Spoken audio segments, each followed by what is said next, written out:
getting any lead. And when they get the material, it's incredibly delicate, and through trial and error, Adam develops a folding origami kind of cube that will allow them to first construct the balloon flat with hundreds of triangle panels, and then allow the helium inflation to create the balloon structure. It sounds like kind of a boring project, but because of the delicateness of the material, it's insane. They construct the final product in an airplane hangar, developing all sorts of methods to work with the material. Jamie has to lift Adam across the surface of the material with a forklift with a giant arm attached. Implausible for sure, but when the homie's forklift certified, he can do anything. It's one of their most precarious builds, with all of these things you don't typically think of threatening the integrity of the material. Dust on the floor could tear a hole open in this whole thing. If there's one tiny little hole, it won't inflate. It's so delicate, they have to be concerned about static electricity on tape. So before they apply it, they rub it on their beards to de-static it, to discharge it. They got discharge all over there. Ingenuity. Adam crunches the numbers, and it turns out helium would lift the material too quickly. According to the math, a lead balloon is so possible, they have to add air to the helium so the lead doesn't tear when it's inflating. Finally, after addressing all of the concerns and actually building the thing, 600 square feet of lead does the impossible and rises until it floats. It's kind of an otherworldly sight, an impossibility shown right on screen. You can't build a lead balloon. Actually, myth busted. Meanwhile, the B team throws 200 pounds of TNT into a man-made quarry. Grant's robot paddles as fast as a surfer, but the kind of wave created by TNT just isn't the same as a surfing wave. Myth busted, but it looks so cool. The name of this game is differential pressure. I love it. Is this?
The first Terminator you've ever cut? Science isn't always pretty.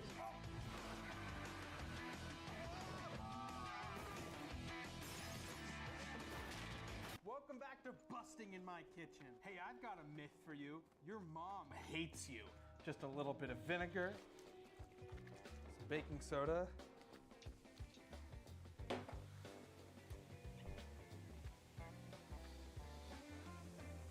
I just can't deny the facts.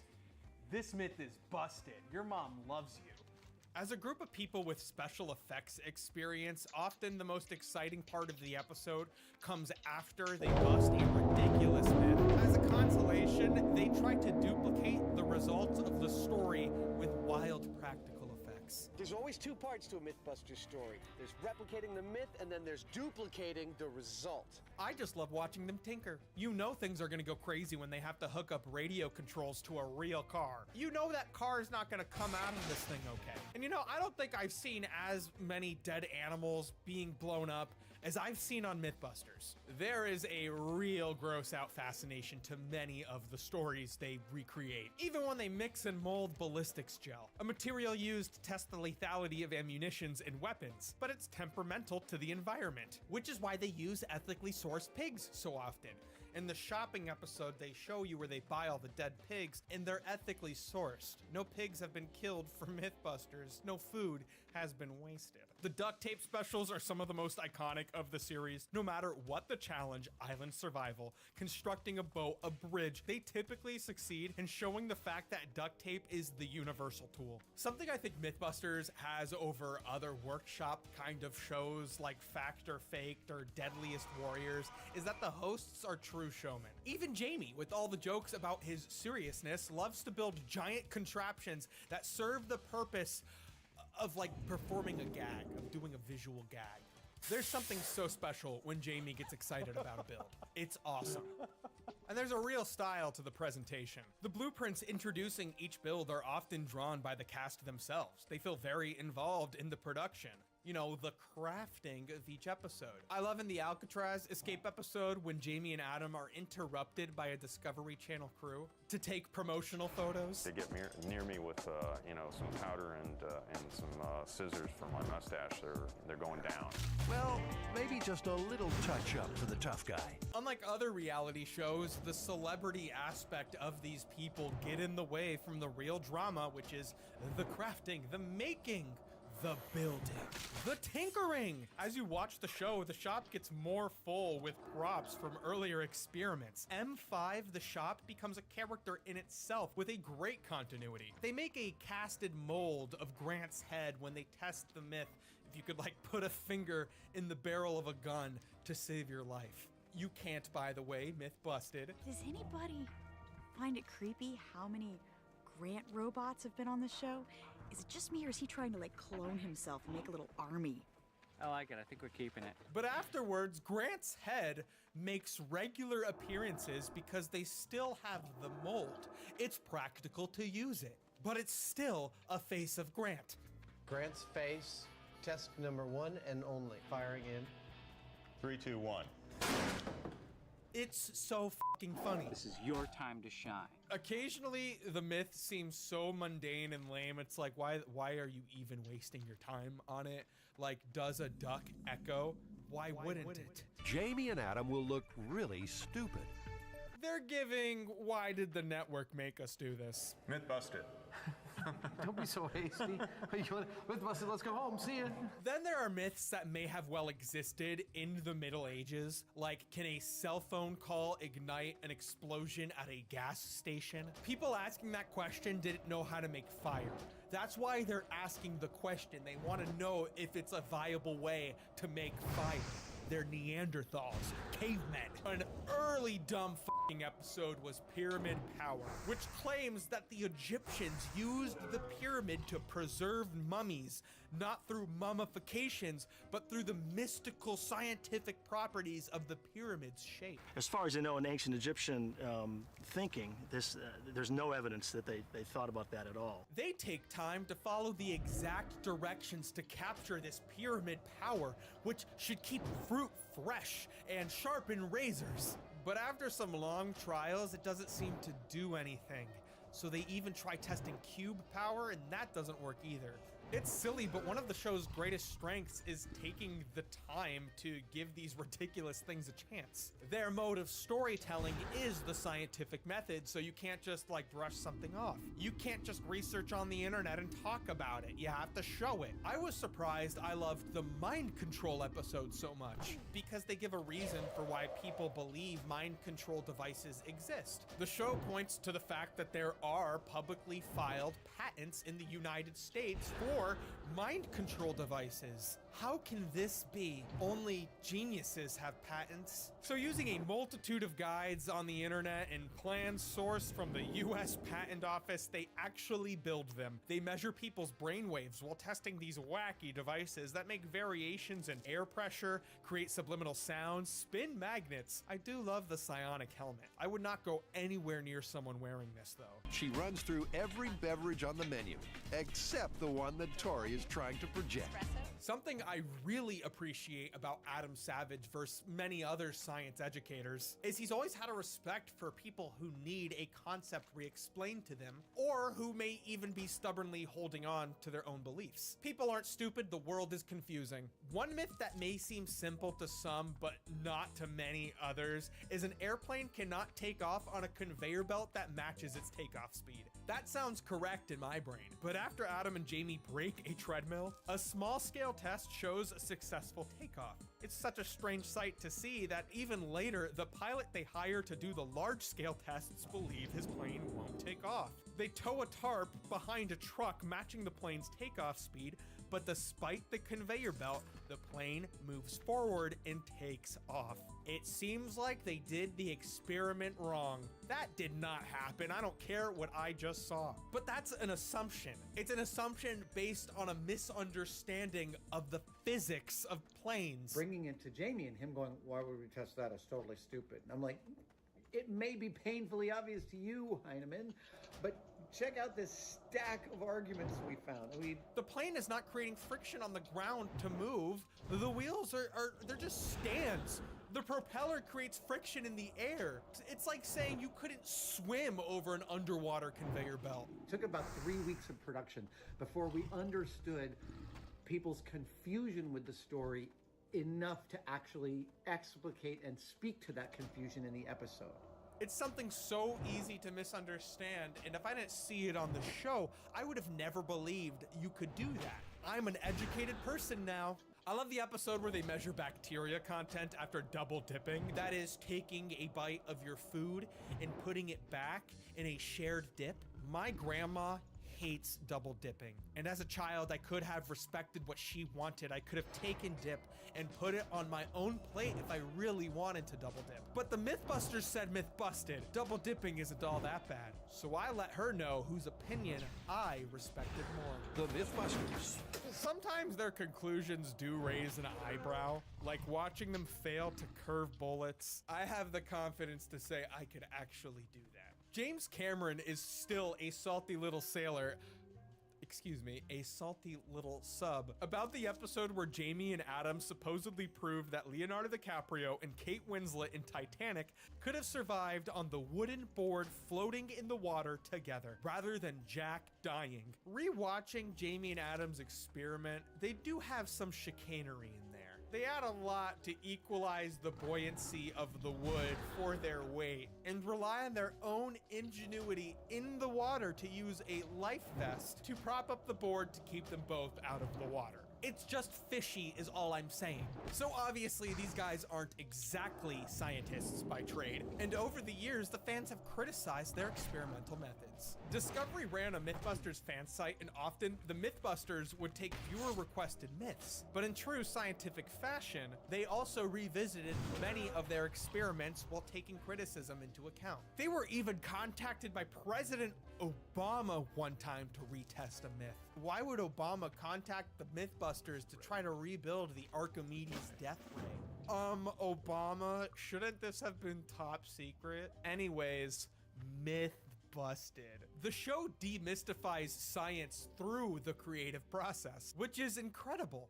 And as you watch Jamie and I fill in the pockets of our ignorance, you learn too, and you get to see that sort of science in action. I think if we actually knew what we were doing around here, it wouldn't be near as interesting to people to watch. Yes, while they didn't begin as scientists, over time, the show gave the cast a real appreciation for the scientific process and their roles as scientists and science educators. This is real experimentation, and over time they did net some useful data and results. Mythbusters actually saved lives directly by showing that a car door, when submerged in water, is easier to open if you allow the car to fill up with water first. It's a thought that can feel very counterintuitive in the moment, but it equalizes the pressure. The Mythbusters thing came to mind, and it was like, okay, I have to wait. Even though I didn't want to, I had to wait. I waited until that moment, pushed the door open, and it opened like nothing. Wow. I don't know what to say to that. That's intense. Was the lunar landing complete lunacy? That's 100% wacky right there. I did a search for Mythbusters on r/conspiracy just to see what the most intelligent of us had to say about the show. And of course, people call them government plants for their take that the moon landing footage was real. With some simple testing, they show that many popular criticisms regarding the moon landing footage can easily be disproved with demonstration, including the way the sun reflects on the ground to create multiple angles of light. That's just misunderstanding basic cinematography, y'all. And you want to critique footage? In hindsight, I really valued this episode as a kid because I think it taught me that even if an argument sounds good on the surface, many arguments fall apart with just a little bit more examination. This episode reminds me so much of the Flat Earth documentary that ends with the Flat Earther proving himself wrong with his own experiment. It's like he just went outside. So much of the craziest conspiracies is just a reliance on what ifs that are way easier to test in reality than people lead on. They just haven't taken the time to test their own theories. Mythbusters is really wonderful as a science education show, but its timeless quality is a representation of the maker's spirit. That is, creating for the sake of creating. I'm making a little whirligig here out of one of the two coat hangers I found.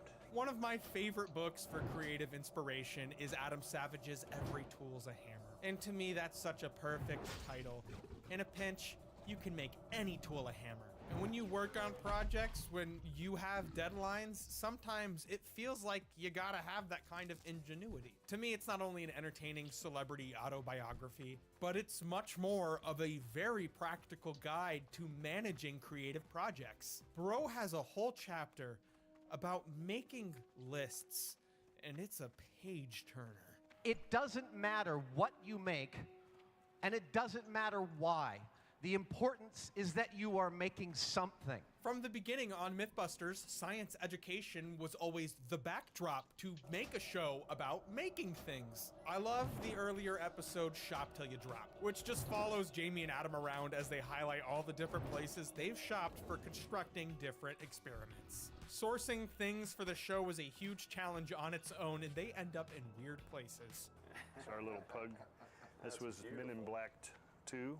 That is the pug from Men in Black 2, and he is taxidermied. I loved that movie as a kid. I loved that character as a kid. This episode came out shortly after Men in Black 2. Where can I get that guy? In another early episode, they buy a classic car for a myth about bodies rotting inside a car. The owner is sad to part with his beloved vehicle, but excited to be selling it to the Mythbusters until Jamie tells him what they're doing with it. This is an absolutely horrible thing to do to a beautiful car. The man is so defeated. Why did you have to tell him? Well, not real happy, tell you the truth. I mean, you should have told Tim you're testing the myth that a car can last forever. Something strange, misunderstood. Who you gonna call? Hey, you're watching Busting in My Kitchen. Today we've set up an experiment to try to find out if your friends have a secret group chat they use to talk behind your back. We're looking for a reaction here. I live in an apartment. That's so lame. Is that all we get? Looks like they got that group chat. I need a two. Whoa! Whoa! Whoa! Whoa! Whoa! The emotional climax of the episode is never dependent on the outcome of the myth. It's like any special effect, the execution of the scene. In an early holiday episode, Jamie and Adam take a break from myth busting to construct a Rube Goldberg machine, a visual spectacle created through a series of gags which works by moving parts activating each other in succession like a row of dominoes. These two have done this kind of thing before on commercial work, but on a shortened television schedule, they design a challenging scene with mechanical toys, a rolling turkey, a fountain of Diet Coke and Mentos, and it's just spectacular to watch. Jamie and Adam, with no myth to prove, build this incredible thing that only exists for fun. Meanwhile,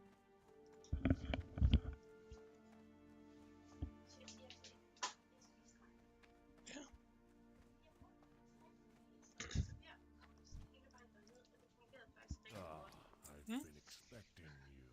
Men nu er jeg virkelig kommet i tvivl. Hey, how you doing? Nu er jeg tiervæk med dernede. Fordi i dag, det der så knækkede hele beduljen, det var, da tierven kom op af rygsækken. Og skulle bæres ind. Der er åben. Så kunne du bare ikke slippe ham igen. Så er jeg virkelig bare, altså, for det første, så hun overhovedet lurer dernede. Det tror jeg ikke, hun gør. Det tror jeg ikke, hun gør. Og så har jeg sådan lidt, så har jeg hellere lyst til at nominere et eller andet til børnehavebams. Og sige, okay, du kan godt sige, der ligger noget dernede. Det kan jeg se, der også gør nogle af de andre. Men det skal være en, der ligger der fast. Det ved jeg simpelthen ikke. Altså, vi kan også bare prøve ikke at tage ham med nogle dage. Altså, jeg gør jo det, at til at starte med bad jeg hende om, at hun skulle fiske tierven op i rygsækken. Det er stoppet med nu. Jeg tager selv tierven op i rygsækken og bærer ham sådan hemmeligt, så når jeg ligesom bare ordner ting og putter ting op, så putter jeg også bare lige ham derop. Ja, jeg tog ham også op, men det blev ikke hemmeligt. Nej, okay. Så ville hun have med ind, og så sagde jeg, ved du hvad, jeg putter ham i lommen, så kan han lige kigge ud med lommen. Okay, så hun gerne, hun var helt glad og kom ind. Og så var det som om, hun bare ikke lige, fordi så hun ville gerne være på torvet, og så var det, at Anders kom og sagde, det klokken så mange. Altså, han skal vi med over åben revstue. Det kunne hun slet ikke lige være i, fordi hun havde lige snakket om, at hun rigtig gerne ville ind og lege på torvet. Og så blev hun til et eller andet lille dyr, jeg ikke aner, hvad var. Og så, så blev hun sgu bare ked af det. Og så kom der en, jeg ikke ved, hvad var. Altså, en pædagog eller andet. Og så måtte jeg jo bare give ham en krammer og sige hej, og så græd. Og så kender vinduet. Og så Men det er det der, det er bedre, jeg bare går. Men det er også bare sådan lidt, jeg føler mig sådan lidt bedre, fordi sådan, okay, jeg har jo kun tid om onsdag. Men samtidig skal jeg jo heller ikke, altså når vi først er dernede, så går det jo heller ikke, at jeg bare bliver siddende dernede. Det tænker pædagogerne også helst bare vil have, at man smutter, så de kan, altså. Ja, så man ikke trækker det langt på. Det er bare nederen, og men jeg føler lige, at det gik så godt. Jeg hørte godt det med, at det var ud af døren, du aktiverede hendes hukommelse, og hun så også stoppede med at græde, fordi nu skulle hun huske det der med et eller andet.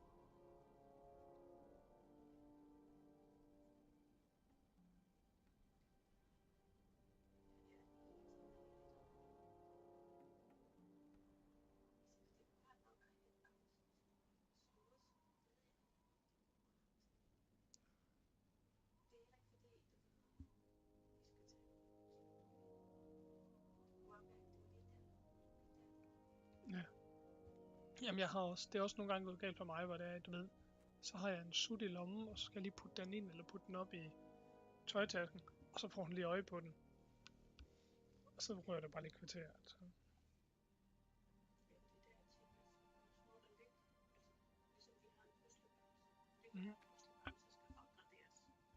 Børnehavebamse.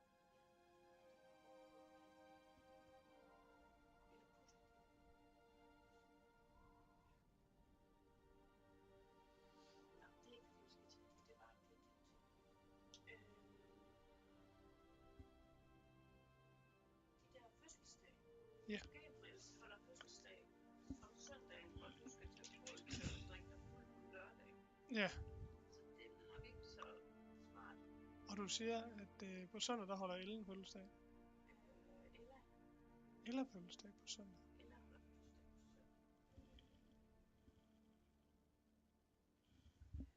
Jeg ved ikke, hvor mange der kommer.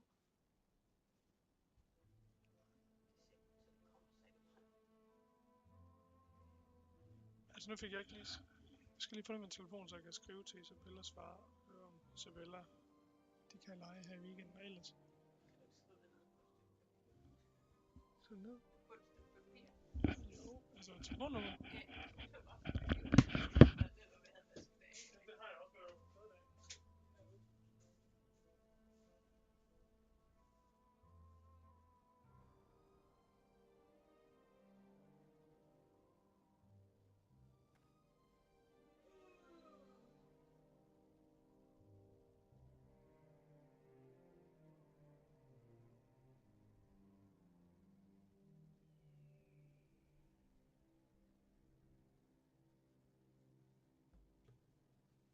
Skal vi også lige have forberedt hende på, at garderoben i rævestuen er lukket i hele næste uge.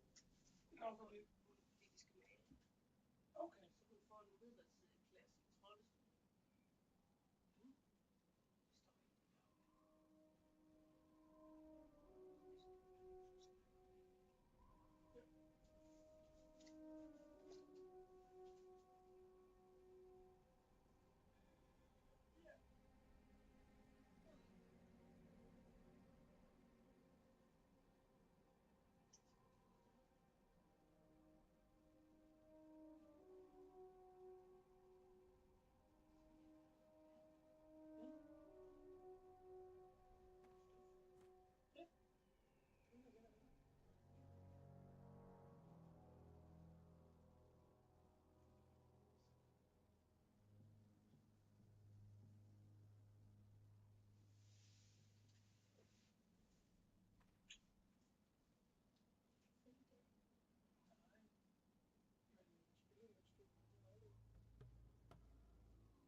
Det var Anna, der prøvede det. Han sagde bare, at jeg skulle lige ud af lort, så jeg tisser bare. Så det var...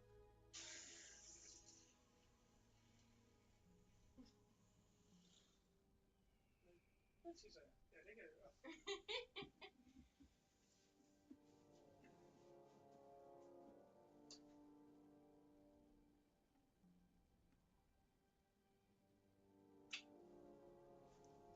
Det var bare derhjemme, det jeg kan komme og løse på dig. Ja. I tide og utide. Det kan jeg godt lide.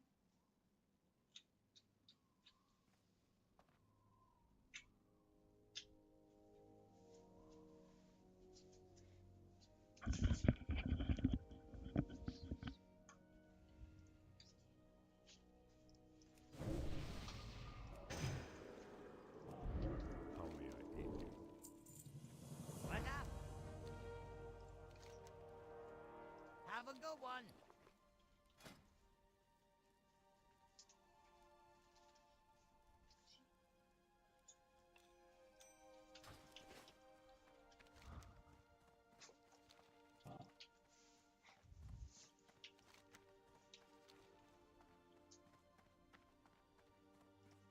Oh, the B team's up to some diabolical stuff. This drop is a real eye-opener.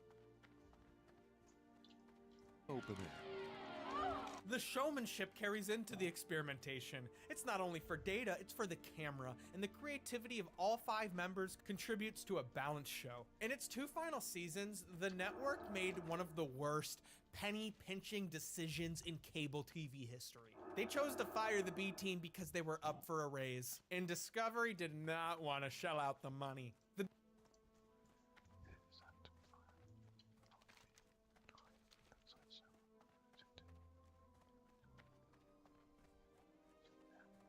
build team added a whole other dimension to the show. The three members have their own very youthful, friendly rapport, which really complemented Jamie and Adam. Can I style you? Hold on. No, I usually don't let people do that. I love just watching them play in the pool. Very scary ninja. That's so beautiful. That's content, baby. And by all counts, they were friends outside the show. The final 2 seasons with Jamie and Adam are by no means bad. I love when they test the Simpsons. Adam builds Homer. They crush him with the wrecking ball. There's a level of refinement to the production that I can appreciate.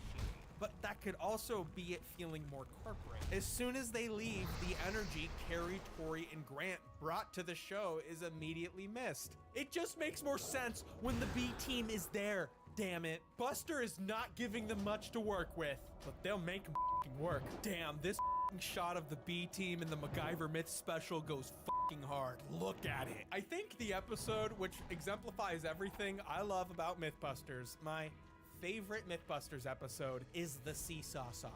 The episode begins with one of the most absurd stories they've ever tackled. A skydiver's parachute fails, and he hits a seesaw, a teeter-totter, with a little girl on the other side. According to the story, she's launched 7 stories, landing on the roof of a building where she's completely unharmed. The boys get at it immediately, with Adam welding a standard steel seesaw designed for our 50-pound child dummy to launch from. They drop a steel can filled with water to approximate a hit from a skydiver, and this experiment would be all too easy if the seesaw didn't break, leaving the girl with a pathetic 20-foot launch. So it's back to the drawing board where they admit this is a very complicated experiment to pull off. How are they going to target a seesaw at terminal velocity? How are they going to aim a dummy and make sure the little girl flies and hits the right place? 7 stories up. So, in one of the few times during the entire show's run, all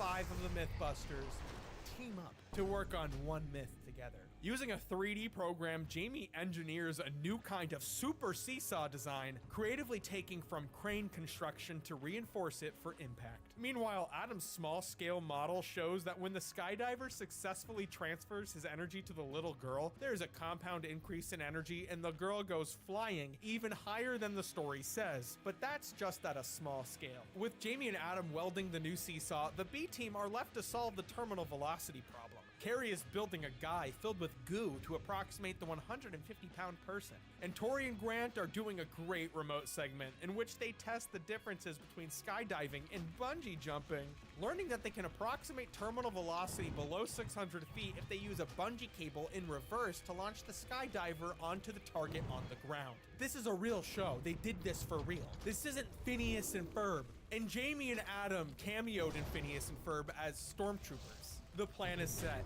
The pieces are in place. Inside a naval shipyard, the team uses a 30-foot drop, this huge crevasse, this chasm, to increase the height of a wooden tower they constructed. Guided by cables, our skydiver will bungee fast enough to equal the impact of a 600-foot drop. And to secure the seesaw, it's fastened to 2 multi-ton plates on the ground. This kind of effort could fix a small city's infrastructure. The little girl is the perfect character for some morbid slapstick. She's strapped with impact gauges to know if a real girl would be able to survive the incident unscathed. You're gonna be fine. Your dad Buster's done it millions of times. That's Buster's daughter. The day before, they do some drop tests and their weight tears apart. Then later, they miss their target and the bungee breaks from the impact. They only have enough rope for a second bungee, meaning it's high stakes the next day. During the day of the experiment, they drop the dummy, Carrie's dummy, and it busts apart. They do not make full impact, so they rig it up again. They drop a weight, and this time it hits the other side. The little girl shoots straight up and quickly makes contact with the guiding wire. She spins out of control. It's a ridiculous sight, but an unsuccessful test nonetheless. Setting up these experiments take time, and by the 3rd trial, the day is almost over. In the best Mythbusters tradition, the fast-setting winter sun means this next attempt is absolutely our last one. It's now or never.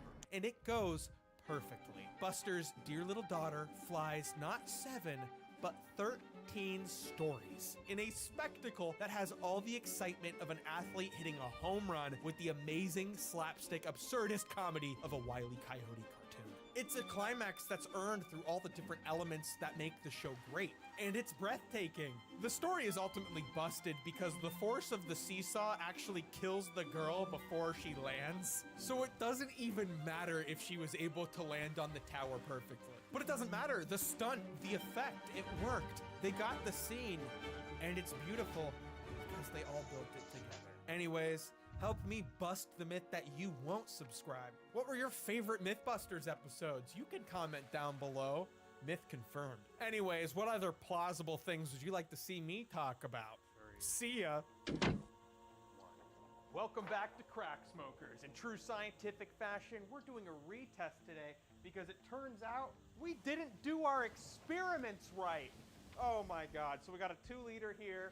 It's definitely going on the ceiling. So I was about ready to f***ing throw Nico off the 3rd floor over our tube designs on how to drop the Mentos into the Diet Coke. But he came up with this paper design, and man, building it has brought me so much satisfaction. We have the 2-liter now, and I've never done this before. That's why I did it so wrong yesterday. It turns out it's kinda all or nothing. So let me make sure this is lined up. 2 seconds from now. All right. Wow. Bullshit, dude. Bull. I think we got a pretty good reaction on that first Diet Coke bottle. So I'm gonna have to say myth busted.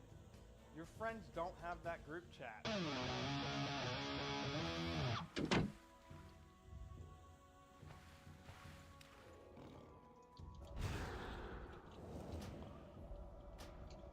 The Race to World First is undoubtedly WoW's largest event, with every coming raid tier. It grabs the attention of all players at all skill levels across the globe to see the top players of Warcraft do what they do best. It wasn't until BFA that these races actually started to be streamed to the world for even non-WoW players to begin invested into, but the race has been a thing since the WoW release. Always waiting to see who could be the very best for the eternal boastfulness. In this list, we're going to be going over some of the top Race to World First moments to date. And starting us off at number 10, we have the Emerald Nightmare. Upon the release of Legion, Blizzard opted to follow their tradition of pretty minimal first raid tiers. It wasn't designed to be anything over the top, and not the major highlight of the expansion as a whole until the release of the Nighthold raid later on the Legion cycle. With Legion came the infamous artifact weapons for players to wield and upgrade over time. You also had the inclusion of Legion Legendaries, which would also drop at complete random from any source of content found in Legion. Similar to the artifact weapons, these legendaries greatly increase your character's throughput and often entirely change how a class is played. You could have up to 2 of these legendaries equipped per character, but their method of obtaining them was rather slow at the time. Originally, what happened was your character had a base amount of luck to get a legendary at random that would slowly increase with each activity you completed, such as completing a Mythic Plus dungeon. It would continue to infinitely increase until the game finally rewarded you with a random legendary according to your class and specialization. Because of the pretty high randomness and a large grind to get the legendary you may have specifically wanted, Blizzard assumed players would only have 1 legendary equipped by the time the Emerald Nightmare raid came around. However, in an unexpected turn, the Race to World First players instead opted to have almost their entire account filled with a single class. What they would do is essentially level their Warlock to max, for example, and begin grinding for legendaries. They would play to unhealthy degrees to obtain the first few legendaries for their character, and if they did not get the ones they wanted, they would instead start completely over on another character, as it was actually faster than to continue the grind on their main.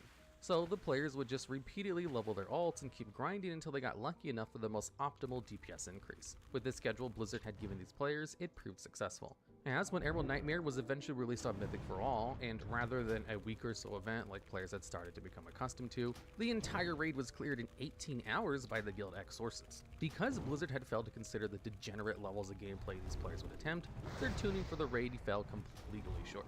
And when the players zoned in, they absolutely stomped every single boss in their path. It actually is the shortest race in WoW's entire history if you don't include the single boss raids like the Ruined Sanctum, and has set a new precedent to how Blizzard actually tackles and tunes their raids now for the experience of all players.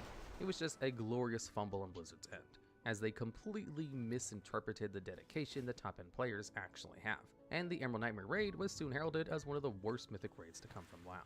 setting a pretty terrible tone for what was to come from Legion as a whole. Luckily, Blizzard learned a great deal from this event and has taken more of a liking to making the raids too hard and nerfing them down slowly in accordance with the player power that they're seeing amongst the World First players, which we'll see in a future entry. This moment really nails into the coffin how Mythic raids are approached nowadays, and is not looked upon very fondly for the non-challenging experience, but rather the history it has.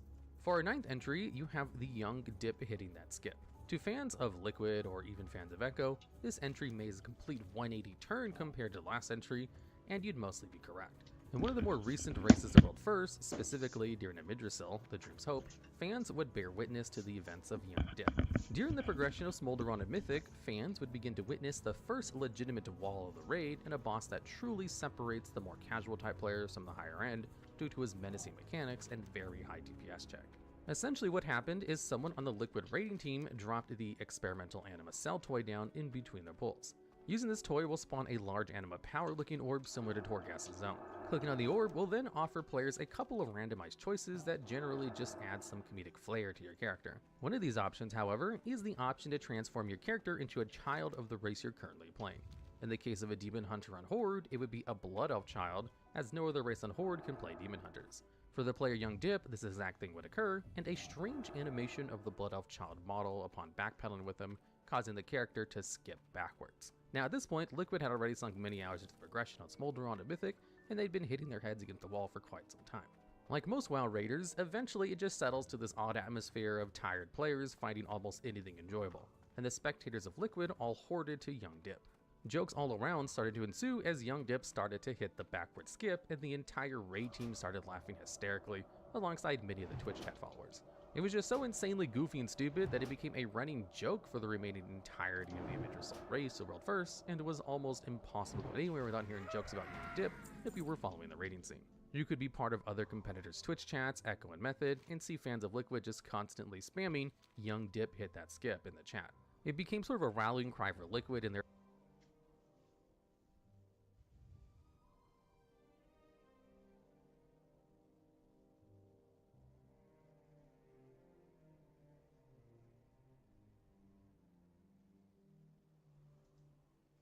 Very recently, a massive ban wave against the vast majority of automated hacker bots in TF2, as well as their hosters, has been carried out.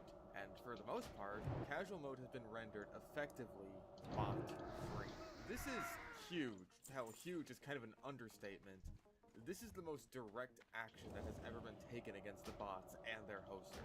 And honestly, it's kind of the best response we could have possibly seen from Valve. No bullshit tweet, no empty promises, just pure, direct action. Was this the direct result of the current Fix TF2 movement? What's in the works in Save TF2? Did my video specifically showing up next to Moist Critical's face make Valve realize that the TF2 bot situation is pretty crazy right now? I don't know, and I don't care. All I care about are the results. Those results being that TF2 is bot-free, and the bot hosters are absolutely terrified and scattering like cockroaches. Accounts worth hundreds to thousands of dollars have been utterly bricked. Some bot hosters have straight up given up entirely because whatever Valve did is too difficult to crack, and they're so inept that the only reason they were putting bots in TF2 to begin with was because it was as good as undefended. And they're all so fucking paranoid that they believe that someone from Valve has planted themselves inside of their special little Discord server. Which I won't say anything about whether or not that's a valid concern of theirs. Seeing the bot hosters laid bare for just how absolutely pathetic they are in the face of any resistance at all has arguably been more cathartic than seeing casual servers free of aimbots. Even prominent cheaters have been dealt a serious blow. It's just been a great situation. But there's the lingering question in the back of everyone's minds. Will it hold up? And the answer to that question is, we don't know. One ban wave is a good start, and the hourly updates seem to indicate that this is gonna keep going for a while, and the new resources that Valve is putting into anti-bot measures are working for the time being, but Valve has been known to drop the ball as soon as people get complacent. They've kind of earned a reputation for it at this point. And that puts us in a very awkward position right now, because one of the main ideas floating around right now that doesn't really have a solid position that everyone can agree upon is performing a mass boycott against TF2. What I'm going to say on the matter now is just my own personal perspective on the whole boycott situation. It's not reflective of anyone else within or outside of the Fix TF2 movement, it's just my own take. So if you want to use this video as fuel for your shitty fucking drama bait video because high school level drama is more important to you than actually fixing TF2, then you can suck my balls. This is a very precarious situation right now, because what we've just seen from Valve is amazing and exactly what we asked for. Direct action against the bots that the hosters can't keep up with or immediately do something about by just making more bot accounts. On the one hand, that is an action that's deserving of support. We want to give Valve a pat on the back and say, hey, good job guys, thanks for doing what we asked of you. But we also don't really want to be too supportive, lest we forget that we've just spent the past several years in a state of utter neglect, and that's the only reason we've been brought to this point to begin with. Boycotting Valve right at this moment that they've done something about the bots seems pretty awkward. But at the same time, we don't want to give Valve too much leniency, because if we all decide that everything's totally fine right now and spend all our money on summer crates and keys once the update drops, then we look pretty stupid a few weeks after that if the bot hosters manage to break through the new defenses, and Valve's decided that they can just take the money they made off of the case and run with it until the next time we get angry on Twitter. Constant and consistent upkeep is important. But that's another problem in that we can't really see all that much of what Valve is preventing. It's the same reason that the Department of Defense gets so much money. That and also lobbyists. A lack of bots doesn't necessarily mean that the hosters aren't still trying their asses off to break through Valve's defenses. In other words, it doesn't mean that Valve is actively still fighting them off. And it doesn't mean that if they do break through, Valve will be prepared for it. So where the hell does that leave us? If we still boycott Valve for an indefinite amount of time right after they did exactly the thing we asked for, then that just seems like we'll never be satisfied no matter what they do. But if we support them right away, then a boycott as soon as bot activity returns would be pointless, since they got the majority of the money they would have made anyway. The reality is that this is a complicated situation, and despite what your own personal stance may be on the matter, especially if you fall into an extreme category, there is no easy, objectively correct answer to it. At least not one that you can possibly know. My personal solution is wait. Be patient. Give it a bit of time after the summer update drops. A few weeks, maybe even a couple of months. You'll still be collecting crates in the background in the meantime that you can unbox later, and if you're that desperate for the new items, you can wait a couple weeks for them to be dirt cheap on a third-party website that doesn't directly fund Valve. The whales will unbox them on their own. The longer you wait to support Valve, the better, because that's the longer that it's clear they'll continue to consistently support the game while fighting off the bots, especially since bot activity jumps up around the time of updates like Halloween and Smithmas. So if you want to wait until after December to feel like it's okay to spend money on the Manco store, that's fantastic. Hell, waiting in the lull between Smithmas and next summer would probably be the best time, since that's when the least amount of work will be being done on TF2, meaning it would be theoretically when the game would be at its most vulnerable. For some people, waiting that long won't feel necessary, and any amount of continued obvious support will be enough of a sign for your own personal boycott that it will or won't be necessary. How long you feel a boycott is necessary for is ultimately up to you as an individual. But I would highly recommend waiting until at least a month after the summer update drops before feeling comfortable spending money inside of TF2 and the community market directly. And that goes for everything TF2, not just the new summer items. The biggest thing is to remain vigilant and not get complacent. We've made that mistake before, and I don't want to make it again. If bot activity returns for any extended period of time, then immediately stop giving Valve your money. Make the message clear. Continued support and upkeep of their anti-bot systems is the only acceptable answer. This is a great first step that Valve has taken, and I'm happy to see the game in a good state again after so many years. But this isn't over yet. But as long as Valve keeps up the good work behind the scenes, it just might be.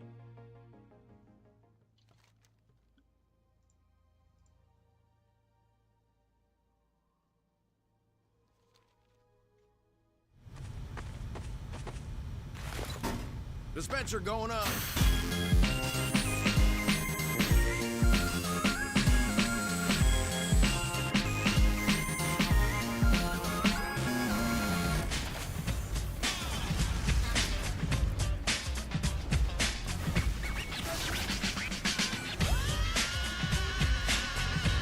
The short circuit is a really weird gun or tool thing. I don't know what you call it. Whatever it is, it's pretty strange, but not literally strange. No, there's no such thing as a strange short circuit because Valve was unable to make a strange variant since the short circuit was a promotional item for the release of this game that nobody's heard of, and adding a new short circuit variant would require the publisher's permission. Valve's workaround to this legal pickle was to add strangifiers, which were items that transformed the existing copyrighted items into new strange variants. Genius! Except they stopped dropping crates with strangifiers in them back in like 2014, and for some reason they never made a new one for the short circuit. So the short circuit isn't strange, but it is. Most people know what it does, but I don't think anybody really knows exactly how it works. I mean, even the Wikipedia page had this entire sentence that was just straight up wrong until I requested that it be fixed. The short circuit doesn't stun people, and it doesn't usually do 35 damage to the first person it hits. I actually have no idea how someone came up with that. In this video, I plan on going into extreme detail on why exactly the short circuit is, in my opinion, one of the most deceptively deep, unlockable weapons in TF2. Let's get scratching. The actual way that the short circuit works and interacts with the world of TF2 is somehow much more complex than what its in-game stats or even what the Wikipedia page would have you assume. When you use the primary fire, it works like an extremely short-range, very weak flamethrower. It's more like a taser that doesn't really do anything except damage whatever is at point-blank range for 10 damage every 0.15 seconds, costing you 5 metal per shot, meaning that you can melt a light class in about 2 seconds for 65 metal. I mean, it sounds pretty decent on paper, but in practice it's kind of a waste of metal and is ultimately a pretty dumb way to kill someone. Impractical, but funny, which would describe half of the weapons in TF2, so it checks out. Congratulations for getting the kill with the primary fire of the short circuit. That doesn't happen very often. But the real way to use the short circuit, and where the weirdness really starts to ramp up here, is in the secondary fire, which shoots a big, bright, 65 metal costing team-colored ball that does a lot of weird stuff. First of all, it deletes projectiles, which has always been the main draw of using the short circuit. Any projectile except for ones that cannot be deflected are deleted once they enter this 300 hammer unit wide boundary box of the ball, but only if the ball feels like deleting it. It really just depends. What I mean is that the ball doesn't instantly gobble up a rocket or sticky bomb the moment the two of them intersect. The ball periodically checks to see if there's a projectile inside of it every 0.105 seconds, and if there is, projectile go bye-bye. Like, it works. But there are some projectiles in TF2 that travel really fast. So fast, in fact, that there is a time frame in which a projectile can enter the ball right after it checks for projectiles and then manage to pass through it before it checks again. This doesn't happen every time, but it can happen. After briefly testing each projectile that travels significantly faster than the base versions, here are the percentages that I came up with, but with anything based on the random variables of a TF2 match, your results may vary. Alright, so it deletes projectiles most of the time. Big whoop. But how can it do this? Or this? I mean, you look at that, and it's kind of like an on-demand rocket jump for the engineer, right? This is flipping over the table of the movement hierarchy of TF2 as we know it. Why is this not causing chaos in the streets? Am I the only one around here who gives a shit about The short circuit. Well, it's pretty situationally advantageous to be doing this, to be honest, and it actually requires some pretty specific circumstances to even work in the first place. So let's explain, starting from a fun little TF2 fact. All damage in this game, no matter how small, has knockback that is greatly increased when the player taking that damage is airborne or off the ground in any way, whether you're flying through the air like a bird or just pressing the spacebar to jump. The amount of damage you take translates to the distance in which that damage can knock you back. So if you get peppered by a scattergun from across the map, you'll go 2 inches back. And if you get your rocket reflected back at you for 1 billion damage, you'll go flying all the way back to spawn. In addition to deleting projectiles on a repeating tick, the short circuit ball also does damage on a repeating tick, but not the same repeating tick. It's a separate one. It's 15 damage and repeats every half second before it either explodes on its own or hits a surface. The ball actually doesn't seem to take damage at all when fired normally at nothing, probably because it would end up just hurting the engineer when it ticks that first bit of damage on firing it. But if the ball detects an enemy player inside of it, it starts ticking damage on them immediately. This means that if an enemy and the engineer firing it are both inside of the ball when it ticks damage, both players will be affected by it. So you might...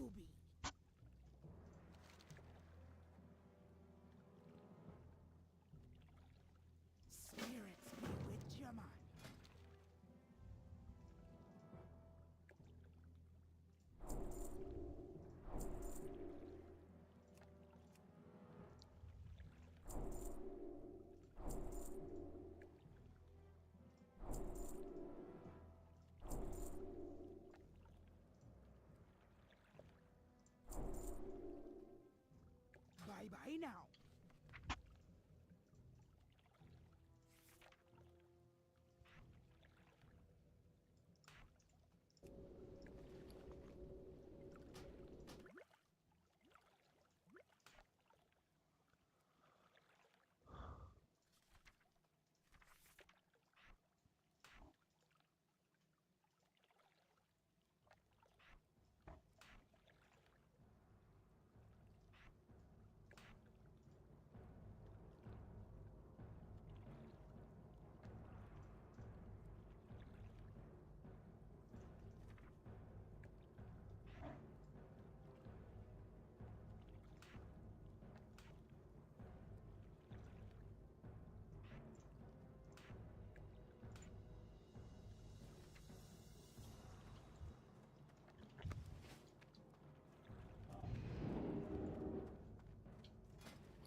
Might be able to see where this is going already, but there's actually a second part that is just as important. If the ball explodes before hitting a surface, it will explode for another 15 damage independently from the tick damage, meaning that you can sometimes end up doing around 60 damage to someone who is running along with the ball and then gets caught in the explosion at the end. Pretty cool, but that's not the relevant bit. What's relevant here is that the ball explodes instantly when it hits a surface, doing another 15 damage. That is, and I cannot stress this part enough, independent from the tick damage. So this all means that if you hit an enemy with the ball while you're both standing inside of it, and then the ball immediately hits the ground and then explodes, the ball will do a guaranteed total of 30 damage to both the enemy and yourself. 15 damage on the tick and 15 damage on the explosion. So if you fire